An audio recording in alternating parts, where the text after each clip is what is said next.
I wanted to buy a laser at Sephora with me and one of my girlfriends. She's a light bright. And we went to go buy this and I couldn't buy the laser because it wouldn't work for me. And then I started researching other lasers and all of the lasers had like skin tone requirements. I don't think that anybody else really is concerned about it.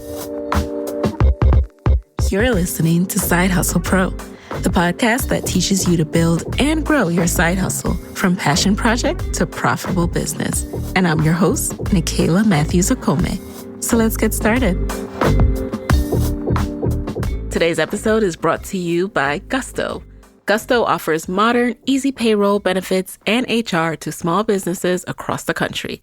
They were even named Best Online Payroll by PC Mag.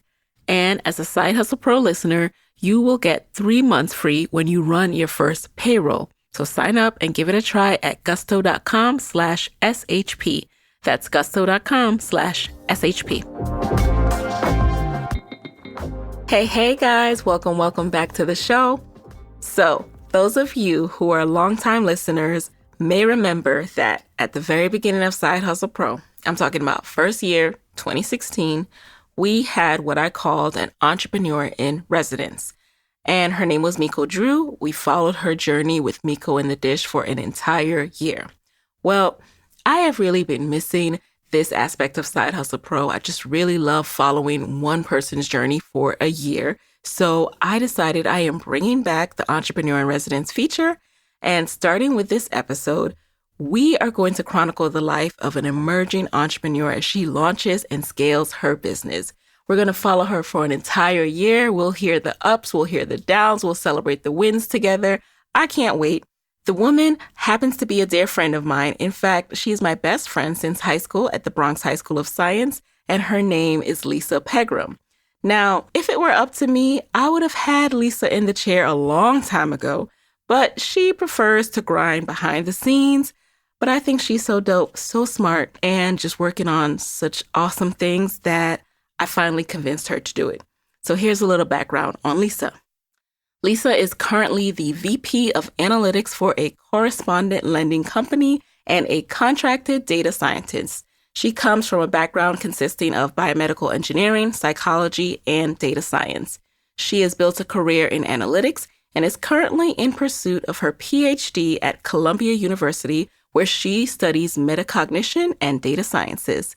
Her most recent endeavor is Bell 51, a company dedicated to the specific woes of Black and brown skin. Bell 51 Soleil is the first home laser therapy device that can achieve rapid clearing results at home for all skin types, particularly Black and brown tones for whom existing laser technology has, until now, been ineffective or unsafe. Her company is dedicated to bringing the newest in beauty technology to the underserved. So let's get right into it. Lisa, welcome to the show. Hello, Mrs. Nicaila. Hello. So this is going to be so much fun. I've known you for decades now, and I've known how talented and skilled you are and what a hustler you are. But why don't you tell the world, in your own words, a little about yourself? I come from a really diverse background. I think what is very important is that they all somehow tie together at some point. Coming from engineering, there's very technical understanding there, and then also psychology and how people think and consumer analytics and all of that other analytics. I think they all tie together in that facet, and I think that people if they look into me a little bit deeper, they'll be able to find the relationship between all of those and the relationship also between the businesses that I've started. So I've always tried to keep a technical aspect or a little tweak of technical understandings to every single business that I've brought to light. See, and that's why we're trying to get to, and that's what we're trying to find out by having you in the guest chair to see how that all connects. Like, how does someone who is pursuing her PhD also decide to start this company? So what's your earliest memory of being a side hustler? I think the earliest thing, and it's not particularly side hustling in the traditional sense, but I've always been trying to get extra money. So even from like the age of 14, you have your allowance, or maybe your mom gives you some money here and there so you can get little things that you like. But I would do babysitting at at recreation centers in the summer. And from the age of 14 all the way up until now, I've always had a job, and even carried on into college where I'd work at restaurants part-time, even, in my early 20s where I learned how to actually do weave so that I could make extra money on the side and do other people's weave. And so I've always tried to find a way to get extra money. So that's hustler mentality's always been with me. Wow. And of course, I remember all these hustles, and it was always just like, I don't know, it just became so normal to me. Like, oh, okay, Lisa, can you hang out this weekend? Like, because I know you got like 5 jobs. So, like, are you going to be able to get off? I keep the jobs. I keep the job. You keep the job. Okay. So, many people may also not know this, but you are a trained engineer and you studied at the University of Virginia. Why engineering? Well, when I was growing up, at first I thought I wanted to be a doctor. And so when I went into engineering, I went into biomedical engineering because that was a pathway to achieve that goal. Very quickly, I found out that that was not what I wanted to do, that it took far more, let's say, gusto than I had in me. And so I decided that engineering, I would stick with what I'd already started in biomedical engineering. But growing up in the household that I grew up in, and I think a lot of people, I think from other races particularly, don't think about Black families as pushing, engineer, lawyer, doctor, but that is definitely something that happens in all kind of Black families. And so that's something that my mom preached to me, and she also, that or be a police officer or a teacher. So those are the things that were preached to me as a child. And so it was always in me to want to do something that interest me. And I also, when I was in high school and middle school, I used to try to take part in all types of programs, extracurricular programs that kind of introduced me to engineering. So I think it was a pathway that I was interested in, and I'm still interested in it, just may not be, the main career. Got it. And, shout out to your mom, Mama Pegram. I remember from an early time in high school when we were all trying to figure out what we were going to do, where we wanted to go to college and what we wanted to study. And Lisa was like, I'm going to be an engineer. My mom said I'm going to be an engineer. She said That's it. what I'm going to school for. It's true. Your destiny was already determined. Yeah. So what was your expectation, though, as you were studying engineering? What was the career path that you wanted to pursue? I thought that I would, obviously create artificial pancreases and cure diabetes for everyone. And that's really what I thought I was going to do. It wasn't quite that way. I think a lot of people, when they came out of undergrad with biomedical engineering, the big companies like Pfizer and, Johnson & Johnson were looking for people with their master's degree.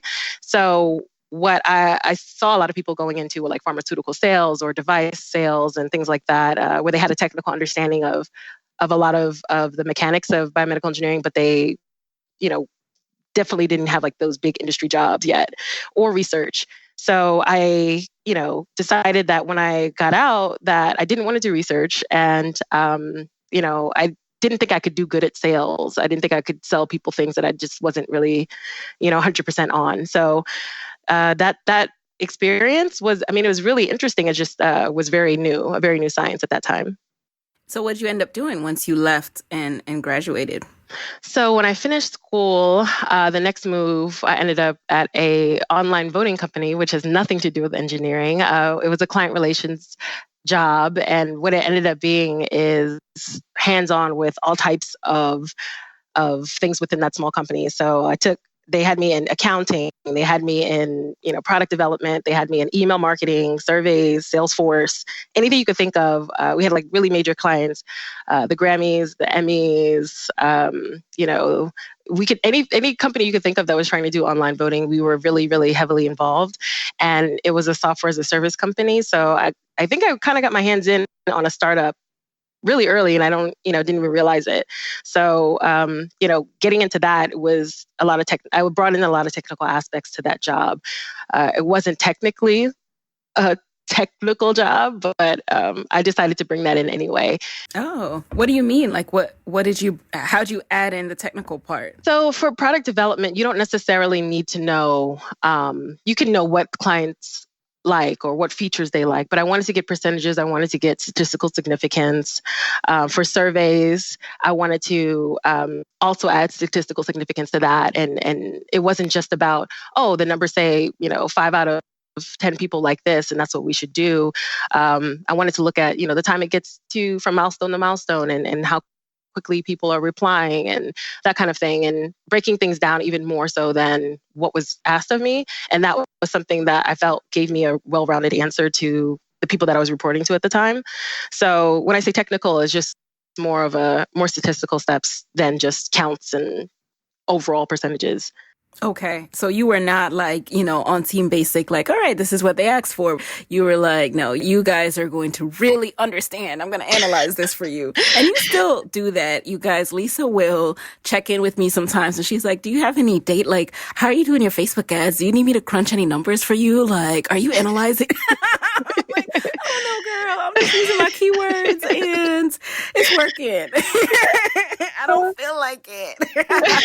If you want me to automate something, let me know. No, but yes, I appreciate you. And, I'm clearly oversimplifying it, but yes, Lisa is so good at analyzing. So did that lead you to want to pursue your PhD, or did it take some other experiences? What really inspired you to go down that track? It took a lot of other experiences, actually. I was at Howard for a little bit, and I was doing research there as well, in social psychology. And it really gave me insight into what was happening with the Black experience. And it was within healthcare. In addition to that, it was mindfulness, agency, things of that sort. And I got to see, it really opened my eyes to what was going on with the Black experience in general. Like, I had no idea, coming from a PWI, what was happening. And it made me realize that I basically wanted to do something that had to do with African-American studies, or better understand something with African-American studies. So I took that information and applied it to all of the things that I'm interested in now. So pursuing my master's at USC, and was going to do my PhD there, and now Columbia. But it was a consumer analytics kind of focused program. And so with applied psychology, and people don't think of psychology as a very statistical science, right, but it is. Right. And using that combined with my work experience to look into particular behaviors and consumer behaviors. And I think that part of that could be applicable, or is definitely applicable, to what I'm doing now.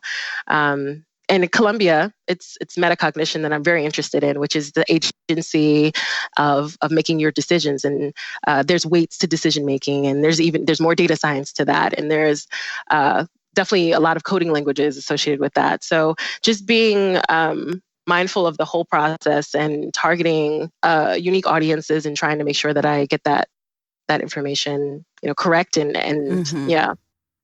Let's break that down a little bit. So one of the things that you said, I think we should really highlight for a second, is that sometimes people don't realize that psychology is so intertwined in everything, particularly marketing, right? So actually, when I went to business school, when I studied at University of Michigan, my marketing teacher actually had her PhD in psychology. I think it was psychology and marketing. I can't even remember. Don't quote me.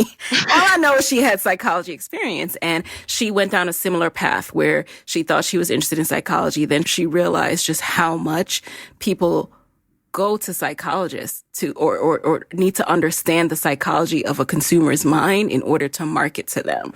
And that is why we now see all these ads across our social media platforms, because they're people studying us, how we move, what we click, all that stuff. So can you talk a little bit about how you started to work in these fields as you've been studying and going towards that PhD track in this, like how you've been able to get all these jobs, because this is such a hot topic right now? Yeah, so that first job was where I started basically doing data science before data science was trendy. And then I got a contracting position where they were helping change companies over from Excel, because a lot of companies were using Excel. They still do. Mm-hmm. A lot of, and then to database languages. And so from that, I was able to coach other people and then teach myself how to code in SQL, which is just the database languages basis, like T-SQL, Oracle, whatever, all those other coding languages. And I was able to teach myself that.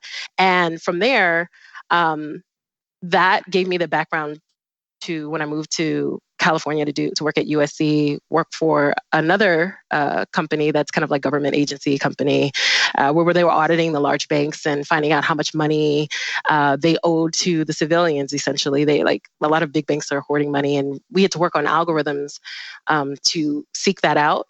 And then I had one major project, which was my own, which was basically modeling sales tax fraud from small businesses and like cash to credit card ratios, things like that, trying to find indicators that were most important for fraud. So I think I think it's pretty evident from there, the different interactions that psychology and data analytics have in that whole thing. It's like, it's pretty evident that you need to know how people are behaving in order to get a hold of these metrics.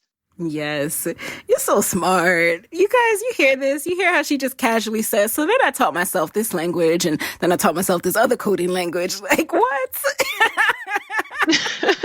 What are you saying? That's why you're my best friend, because you hype me. Because you just casually drop all of this stuff and it's like, what are you saying? I'm so proud, impressed by you. And, as you're doing all of this work, so now what led you to say, okay, I want to go to Columbia, or know that Columbia was the right place to truly put all of this together, to put everything that you've been doing and learning and say, this is what I want to study? So Columbia has a psychology PhD program, and it's not, there's neuroscience, there's social psychology, but in general, when you apply to Columbia's programs, you apply to the psychology program, and they allow you to work with other professors. You can have advisors in different departments. And so I thought that was really important for me. So, having an advisor that, at CBS, like even I can TA at, Columbia Business School, I can have advisors in the engineering school. And I think that that's really what helped to shape what I'm trying to do and what I have done. And so it'll help me in my future, and all of the work that I can do can mean something that's applicable for the path that I've, or the trajectory that I hope to have. I know you've had other entrepreneurial ideas and started business before, like building a brand called the Taxista, and you briefly touched on your work with learning about what banks are doing in tax fraud. What made you decide to explore that as a side hustle for a bit, especially while on the academic grind, and what made you pivot away from it? Right. I had my head in Texas heavy because of work. So I started thinking about different things and how I had no idea what was going on with my taxes, and wondering how many of these companies that I was saying had violated these small, or were in violation of small tax fraud. How many of them knew what they were doing and didn't know what they were doing? Mm-hmm. And then I thought about the African American experience and how many of us don't know. We just fill out and we do what we're supposed to do, or we think we do what we're supposed to do, and I just have no clue. And we're probably not optimizing our returns, and how the 1% is, and how a lot of the tax code is written to benefit them. So the idea came to my mind that because I have this knowledge on modeling people's behavior and, bringing into, like I said, like computer science and psychology, I thought, well, what about people's behaviors? Can I say, could categorize them in ways that would help them to identify their best tax breaks, right? So if you're a student and you're buying a whole bunch of books, like what should I do? Should I write these off? Am I going to keep track of that as a student? No. So maybe somebody can create something that automates that. And so that was an idea that I had, and I went ahead and started with that, and had a co-founder, and we even made it to the final interviews for Techstars LA, and we were really, on the path to do that. And it's, Trump and tax code changes, and, my co-founder wasn't the best. Hopefully he doesn't hear this, but his heart was not in it all the way, not the way that I was. Yeah. And so I could tell that by the amount of energy he was putting into marketing. How did you find your co-founder? One of these, I can't remember the exact app, but it was like one of these like match situations where being on in the startup space, you meet a lot of other startups, and you want to support each other. And so I was a startup that had matched other co-founders with co-founders and whoever wants to help each other, and you discuss, what your terms are and, what you have to bring to the table and that kind of thing. So I was looking for one on that. I asked everybody that I thought in my immediate circle who would be interested, but I don't think anybody really was about that kind of startup life at that moment. Yeah, so because they know what that means, and I guess I didn't know what that meant, but but yeah, so I went around and asked, and he was Latino, and he had a great amount of experience in marketing, and I thought he would be like excellent for for Black and brown people that need help, so but it just wasn't as passionate about it as I was, and that's what happens when it's your idea. You're far more passionate, and you have to find people who are supportive the way that you are about your own ideas. Yeah, it's difficult. It's tricky. So you pivoted away from that, and now you've started an entirely new company called Bell 51, as we mentioned in the beginning. And Bell 51 provides the first at-home Pico 4 laser for Black and brown skin. Now, what made you decide to launch Bell 51? Well, it's crazy enough. Okay, so there was two things. One of them is I wanted to buy a laser at Sephora with me and one of my girlfriends. She's a light bright. And we went to go buy this, and I couldn't buy the laser because it wouldn't work for me. And I was like, that's not fair. I want to buy this laser too. And then I started researching other lasers, and all of the lasers had like skin tone requirements. So it would tell you on the box, like, what was it doing? Like a brown paper bag test on the box? Essentially, yeah, brown paper bag test on the box. And so like you like they said, like if you hold your hand up to the little boxes, like like how colors, hair colors have like those little palettes or swatches of like what the color would look like. It's something like that, right? Hold your skin up to that, and if you don't have that skin color or you're darker than that, then you can't use the laser. And so that was an idea that came to me like, well, that wasn't fair. And then I started encountering it more with other lasers and other types of treatments that were laser based, and lasers are the crux of the whole industry. Like everything's dependent upon lasers. And I think that's where it's going. So I don't want to be left out, and I don't think everyone else should be left out. So that was one of the reasons why. And then, I think I talked to you before about this, but all of technology is kind of leaving us out. So you think about AI and self-driving cars and how they can't detect between us Black people and, brown bush or something. Like they can't figure out the difference. And I thought, that's a lot of the issues with lasers is that, it's a distinction in color. And, because we're browner, it's a little bit more difficult to find the differences or the contrast or percent contrast in color. So trying to focus in on that error and having someone who's actually focused in on that error, because I don't think that anybody else really is concerned about it because everything else is so successful. I mean, if it's working for the other, percent of the country or the lighter tone people in the country, then why would they worry about us if they're making their money? So, I figured I should look into it. A couple of things on that point. First of all, what's interesting to me is that first and foremost, there are things that I don't even know exist because it's not created for us. For example, I didn't even know that handheld lasers was a possibility until you told me about the company you were launching. Isn't that crazy? Like I didn't even know you could go into a store and buy that. And two, it is crazy how we're making such advances in technology in the world, and it literally is not built for us. Self-driving cars are said to be like, they might hit dark-skinned people because they were built without that. Yep. They don't care about that. Like how is this? That's not right. That's not right. So I feel like Kanye. I'm like, they don't care about us. Like, they do not. How can you be building technology that literally doesn't recognize Black people? What? In 2019. So, okay. So now what did you do to educate yourself on this field of laser care for melanated skin so that you would be up to speed on what the laser needs to, how do you choose a safe laser? So I went through all of these articles. I used my USC library membership and was perusing the electrical engineering journals. I met with some electrical engineering professors, asked them to double check because I have been far removed from engineering. Professors on campus, anesthetists, and doctors as well, about their experience with the laser, whether or not it actually, had results and works for brown skin. And, I just did it on myself. I mean, is this to see whether or not it was sustainable to use this laser on brown skin? I'm brown. And, I felt like all of that combined gave me some great insight into whether or not the laser would be useful. And it's not something that a lot of people know about. So, I did do my research, and, I think there was an article on Allure that mentioned it being for all skin tones. But that was one of the only major businesses, or not businesses, but magazines that covered it. And I really didn't see it anywhere. So I thought that was really interesting.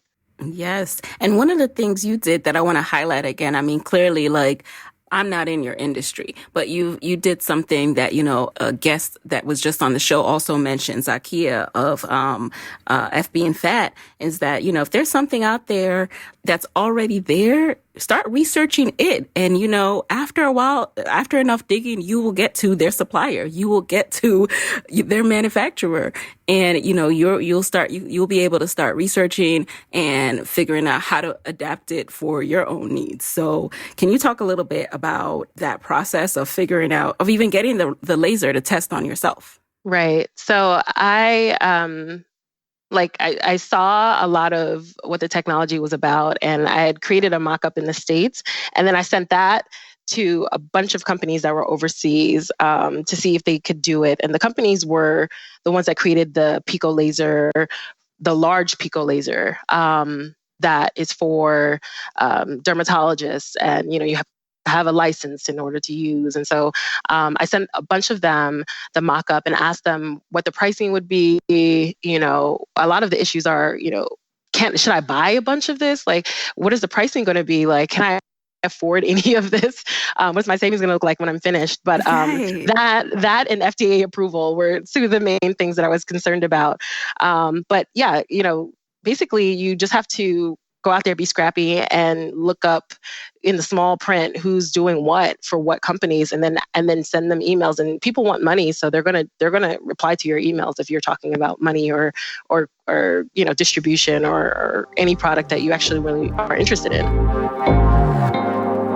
Hey guys, it's Nikayla here with a quick word from our sponsor. If you have a business or you know someone who does, you probably know by now that small business owners, we wear a lot of hats. And some of those hats are mad fun, I'm not gonna lie. But some of them, like filing taxes and running payroll, they're not so great. That's where Gusto comes in. Gusto makes payroll, taxes, and HR actually easy for us small businesses. It's fast with simple payroll processing, benefits, and expert HR support all in one place. Gusto automatically pays and files your federal, state, and local taxes, so you don't have to worry about all that. Plus, they make it easy to add on things like health benefits and even 401ks for your team. So those old school clunky payroll providers that you probably thought you had to look at, they just weren't built for the way we work as modern small businesses, but Gusto is. So let them wear all of those hats for you. You have better things to do.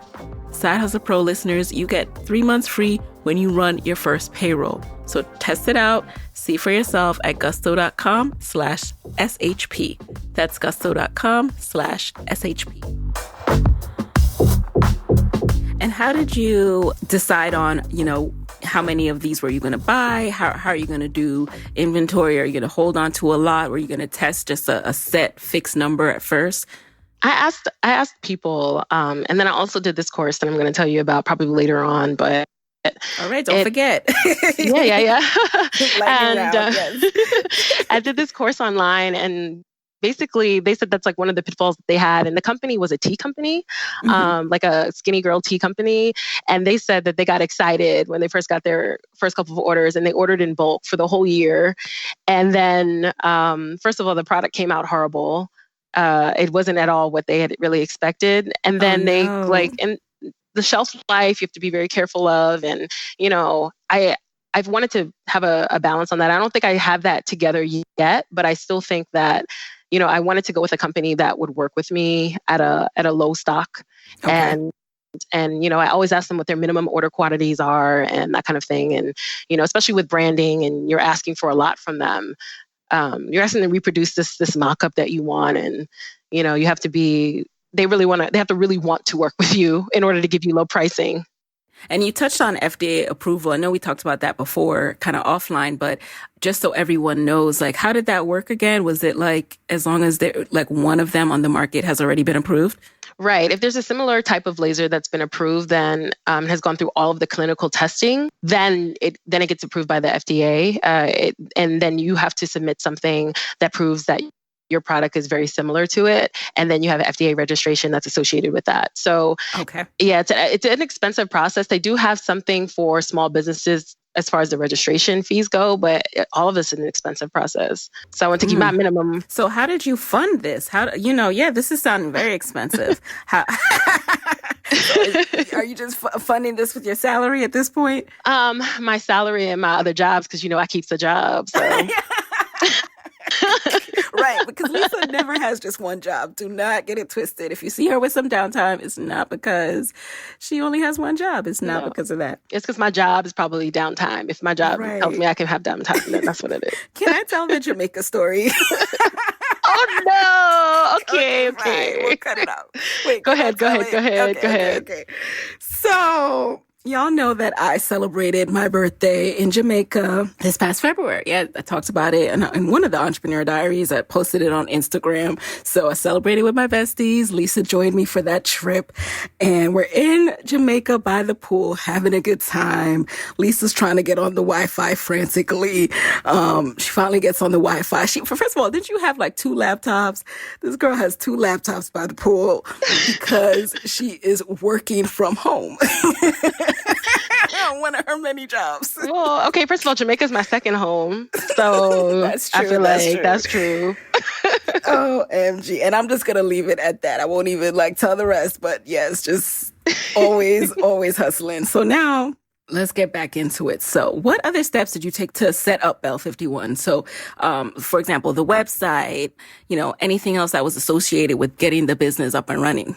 Yeah, so I had to think about, and I don't still think, okay, so we just launched by the time this airs, right? So we haven't, we just launched, and I don't even know if I've done everything yet. There's so many steps to it, but one of the steps was, like packaging, making sure that, so the people who created the lasers aren't the people who create the glasses that protect your eyes. The people who do the packaging aren't the same people who do this to do the glasses for your eyes. And the people who do that are not the same people who do the tissue paper that I use, and figuring out shipping and figuring out whether or not I can do international and my website. And, yes, there's a lot of great websites out there for e-commerce, settling on which one you want to do, the language that you want to use. I'm not a copywriter, so I don't always feel comfortable in that capacity. So it's great to use people you have around you for that. Because I do science and not words. Wait, but hold on a second, because you're really teaching me a lot. I didn't even think about that you have all these ingredients, so to speak, in the box, and they're not all coming from the same person. So how do you go about getting them packaged and shipped then?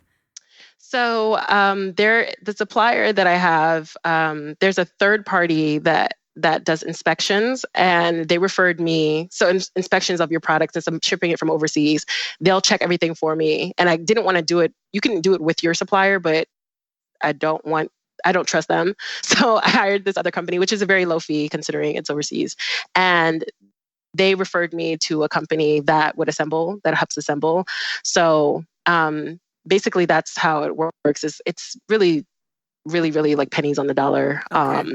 And I like the fact that you do that, because when you say you don't trust them, do you mean of course, if you manufacture it, you're going to be like, oh yeah, it's safe.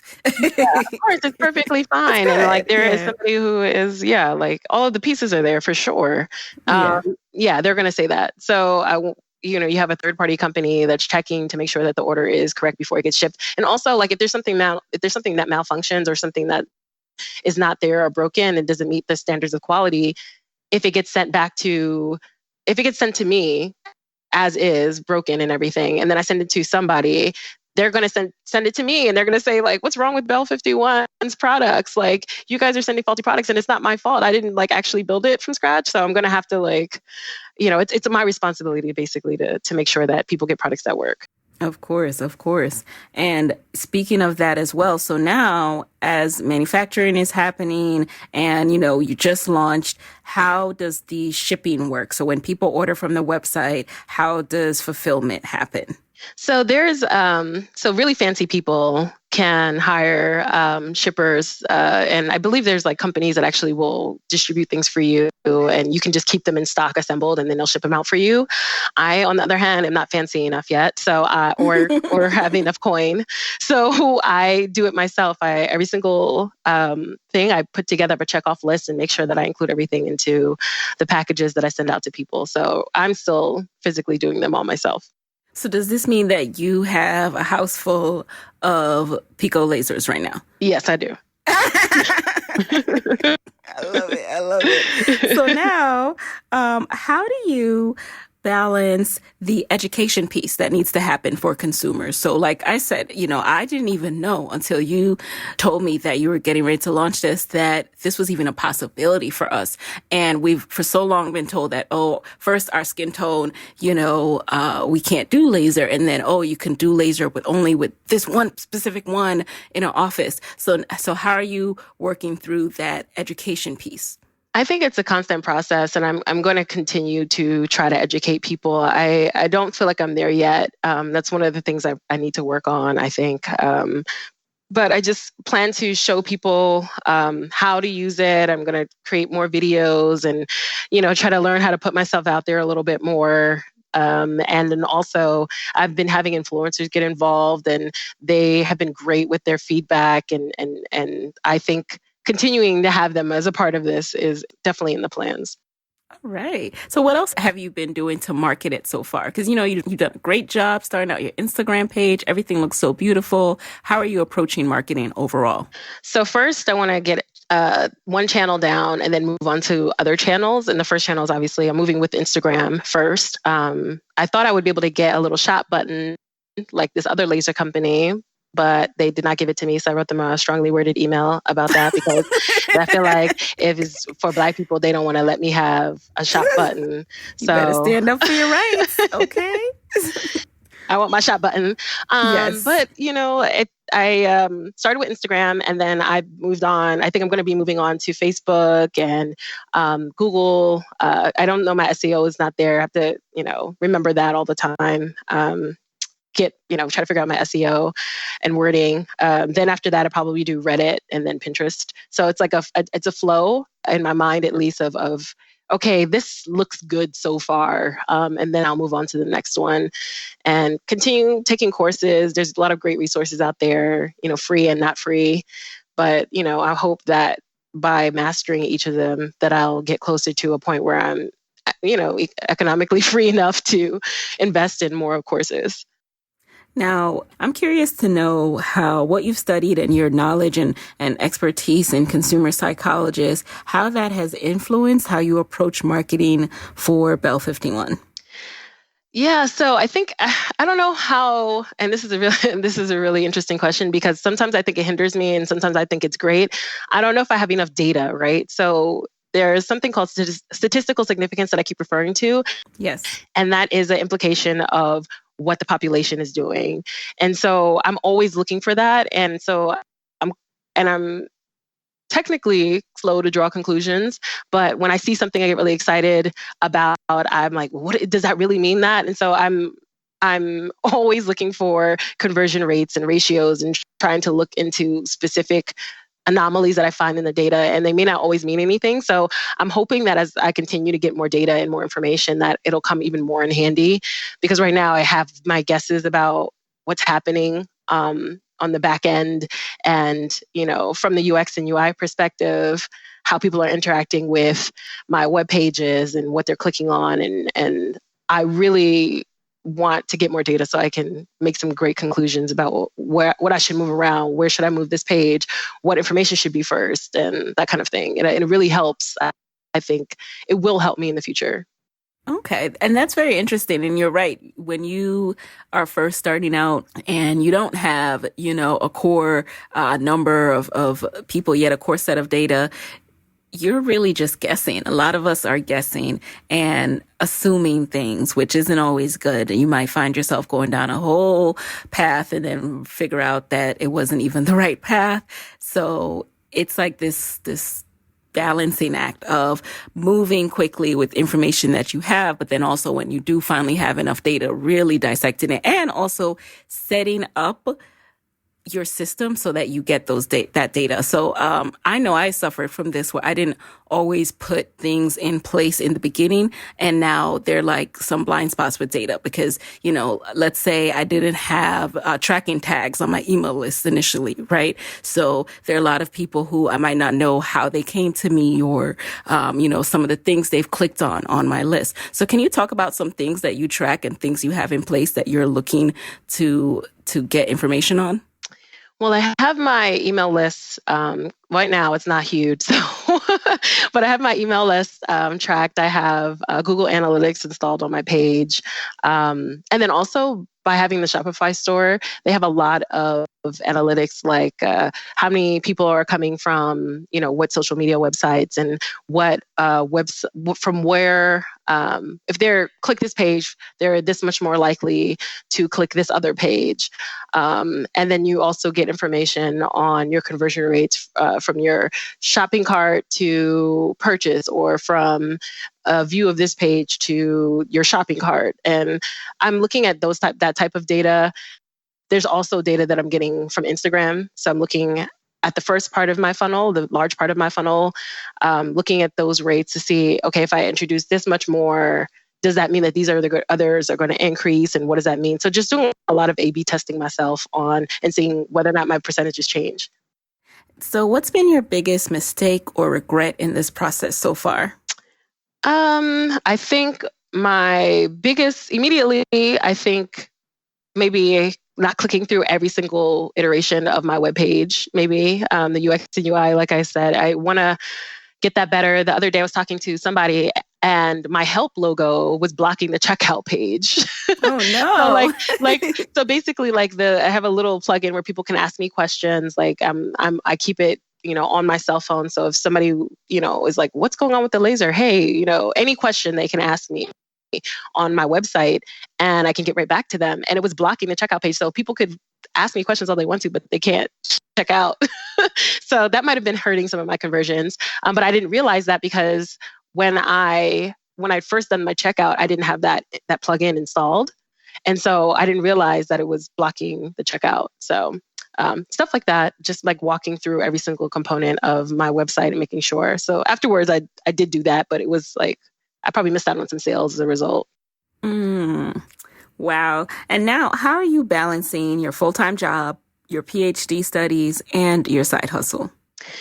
So it's very difficult at this point in time. My PhD work, though, doesn't start until August. So I'm using this little bit of free time to focus really heavily. One of these jobs is going to go. And then also, I try to make sure I make lists and figure out like what's most important. I keep in my head, like if you could think of something like a Gantt chart, or if someone's in project management, like basically what's interacting with what, where are my priorities lying, where do they lie? I mean, and just balancing and refocusing my strategy accordingly. So my lists are really, really, really small, like tasks. They're not even, you can't hardly even tell what's related to what. It's like send an email to so-and-so, you know, check on this, recheck on this email, make sure you have all of the things that you need. I have all these little tasks and reminders of different campaigns that I have in my mind, and have even like reminders to go back and check those notes, things like that. And then I add them to my calendar with alarms so that I'm forced to do them throughout the day. So I just try to keep all of that in mind, and because it's hard to keep in your mind, write it down and put reminders that notify you. The alarms are key. The alarms are very much key, because it's easy to be like, I don't want to do nothing today. I'm just going to ignore my calendar. I'm just going to pretend I don't know stuff is on there. I even do in my personal life. Like I do now, like everything has the same importance. Like it's like go to baby shower in my, it's like all in my same like importance. I'm like trying to remember to do everything. Oh, wow. And when you do start your studies, do you plan to continue working, or how do you plan to kind of balance running this business, fulfilling orders, and then, going and studying and doing class thing? So I've gotten my class schedules. I'm not saying that it's not going to be hard, but I basically know what's going to happen as far as New York to LA. And the way that I've been living my life is LA on PST, right? So if I have 3 hours more in my day, considering that I'm starting in New York, that gives me 3 more hours to do more work, in my head at least. So if I can continue the same schedule with 3 hours early and focus a lot of my time on balancing, I think that I'll be able to still pull things off. I mean, I've been doing it. I've done it in the past and I've been doing it. And so I don't think that it'll be that much more difficult, especially considering that, most of my work, the full-time stuff is going to be going. So you're just going to live and be a grad student? I'm going to, live and be a grad student. I might do some data science work still continued part-time, depending upon how successful, Bell is, because I might need still money to fund it to continue to get it to the next stages. Every time you make money doesn't mean it's for you. Right. So that's, reinvesting in the company, and might have it until I can reinvest from the company into the company. And then, I'm just going to continue to balance that and the PhD work. Got it. So we are going to be checking back on you in the next 3 months. What goals would you like to accomplish in that time? I'm hoping that I can replace the income, that, the company will be self-sufficient, that all of the bills would be paid from that account versus my personal account. And then I'm also hoping to grow the company to the point where, there's a little bit of a name recognition where people start to feel comfortable and solid that the product is providing them results. And I want to get more Black engineers involved. I think it's really important that Black people are part of this process. Big goals. I like it. We do not play small over here. We got the focus going on. And I mean, how can we get a little bit of Lisa's just hustle spirit to rub off on us? Because we're not always willing to work around the clock like you are. Like so for me, when I have work, I like to say, okay, I'm gonna do work from this time to this time, and then I want to chill tonight and I want to watch an episode of this. Whereas I feel like you are like, oh, I have 4 hours tonight before I go to bed, I'm gonna cram it with some work. Correct me if I'm wrong. That is true. How do we but I leave an hour. Okay, I leave like an hour. I leave like an hour of downtime, and I think it's just because that's what I want to do at that time. So I'm not always that way. I do things like that for 3 months, maybe get a tiny bit burned out, take a month break off from like doing 4 hours when I get home as soon as I get home from work, and then, come back to it 3 months later. So I think I think of it as kind of like dieting, when people say just because, it's true. Like just because you fell off the wagon doesn't mean that you have to, stay falling off the wagon. So like, I think of hustling very similarly, like, okay, I need to just like eat healthy and do my work. And it's the same thing in my brain. And sometimes I fall off a little bit, but like try to remember to get back on the wagon. That is so true. I kind of like that analogy. And I won't say it's that I'm dieting, but, I definitely do, set out to always eat healthy every single week and then find myself with some Oreos. And I'm like, all right, we're going to try again tomorrow. Exactly. I'm going to start back exactly without the Oreos. So now we are going to shift to the lightning round. You just answer the very first thing that comes to mind. Are you ready? Okay. All right. Number 1, what is a resource that has helped you start your side hustle that you can share with the Side Hustle Pro audience? The course that I was talking about earlier, it's called Founder, Start, and Scale, FOUNDR and no E. And it's basically just tells you how to start and scale an e-commerce business. All right. Number 2, what's been the best business book that you've read? Playing Big. It's by Tara Mahor, and it's a book that addresses a different type of leadership model. It basically addresses how it's hard to navigate being a woman and be in leadership positions and trying to, basically not come off as the B word in these settings, but then also being authoritative. And I think it's a really good book as far as learning, how to balance the two things. Got to check that out. All right. So number 3, who is a Black woman side hustler that has motivated you along your journey? So as far as like someone who's motivated me, I have very close friends that are very amazing, including you, Nikhila. Try to be your gal, over here, Miss Oprah. We are trying to make it together, girl. I'm trying to be that gal. And then we have Cassie, who I call Cassandra Nwama. She's Coach Cass on Instagram, and she's amazing. She's always been a hustler. I remember her getting this amazing job out of undergrad and then being like, I'm going to start with my family business. Her mom had like a fitness business and she just transformed it through social media. And so, I think having people around me who are inspirational is really a plus. I think, if you don't have it, you should go out and get it. I think that really helps inspire you to realize that you can do it yourself.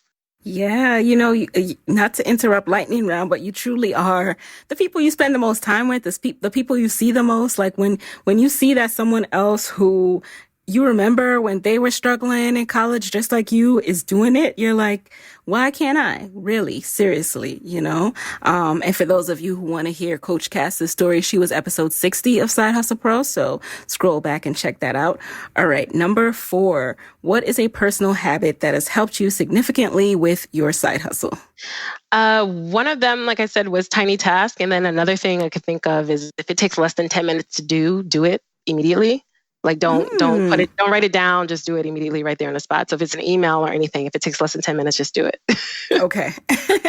I like that. And then finally, number 5, what is your parting advice for fellow side hustlers who are juggling school and work? Make it easy for yourself. Like, I think, when I say that, if there's an app, then install that app into your phone or install that app into your store or, invest in them. Don't say like, I'm going to save this $10. Like, make it easy for yourself to succeed so that you can be there for your customers and also be there, for your other priorities. So, I try to make sure that I balance, like I said, everything in an equal way and weigh my priorities, assess them often, and make it easy for yourself to achieve your goals. So before we go, where can people connect with you and follow along with Bell 51 after this episode and in between your check-ins? You can follow me, on Bell 51 Co, BELL 51 CO, and that's on Instagram, or you can email me at customersupport@bell51.com. All right, there you have it, guys. Thank you, Lisa, for being in the guest chair. This has been awesome, and I'm so proud of you. I'm so excited to see the journey, and I will be testing out the Soleil Razor in between laser. Do I keep saying razor? Oh my God, you guys. Anyway, I will be using the laser, not razor, in between our check-ins. I'll tell you how that goes. Head over to sidehustlepro.co/Lisa for all of the show notes from this episode, including the links, books, all of that Lisa mentioned. Thanks so much again, Lisa, and I will talk to you guys next week. Hey, thanks for listening. Now stay connected in between episodes by texting Side Hustle Pro to 44222. You'll get my weekly 6-Bullet Saturday newsletters where I share what I'm up to, what I'm reading, my business tip of the week, and resources to help you grow your side hustle. And I'm working behind the scenes on some live events, which my email list will get access to first. So make sure you're in the loop. Text Side Hustle Pro to 44222 or visit sidehustlepro.co/SBS.